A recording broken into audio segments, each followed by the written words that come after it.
Right, so today we have the Toyota Yaris Cross. This is the Excel tech, so it's got the 18-inch alloys and it's the 2022 version. It's got rear cameras, in fact all around cameras. Let's check out the boot space, which I think in this car it is electronic. That's right, because it is a top spec. You got plenty of storage in here, plus the under storage over here. You got the under storage, which is a beautiful thing to have, divided by a shelf. It's electronic, so you could just press it and it will close.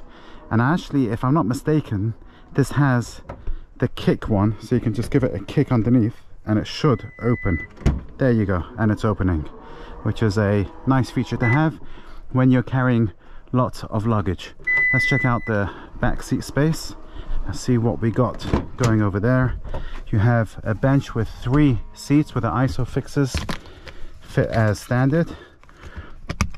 And to be fair, with my driving seating position, it is a little bit cramped back here.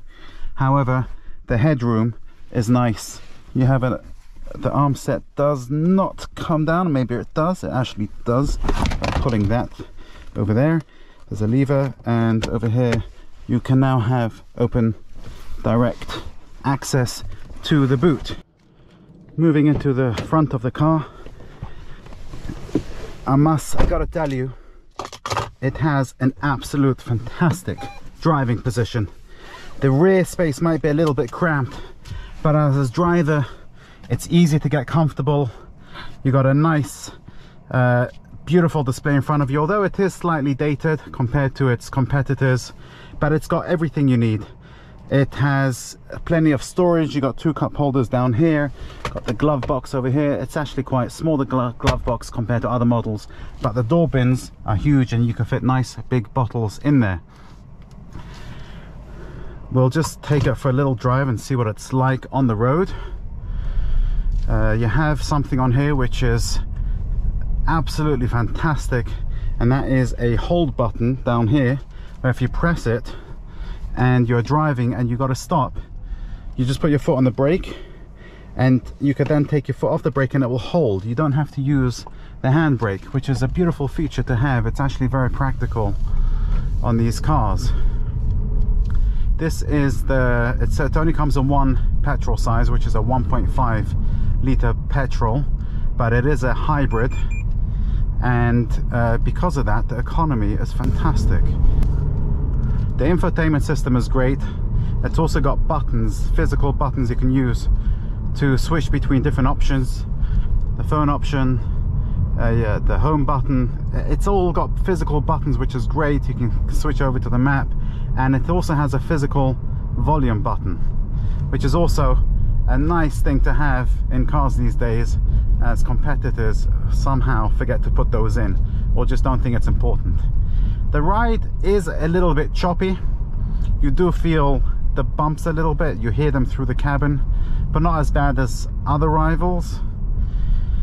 I could tell you that it is very easy to drive this. You feel confident, you feel comfortable, and you feel at ease. There are 3 different kinds of options of driving modes.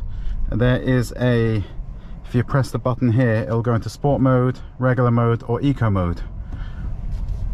Obviously the eco mode will be the best for your miles to the gallon, and the sport mode won't be that great. But when you switch it into the regular mode, it does drive very economically. There's also an EV mode. EV will go in battery mode alone for up to a certain amount of miles, but it's only available when your battery is fully charged up, which is a shame, because most of the times, let's face it, it isn't.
Guys, I hope you've enjoyed this video. I upload videos weekly, so please make sure to subscribe, hit the bell icon so that you get notified every time I upload a new video.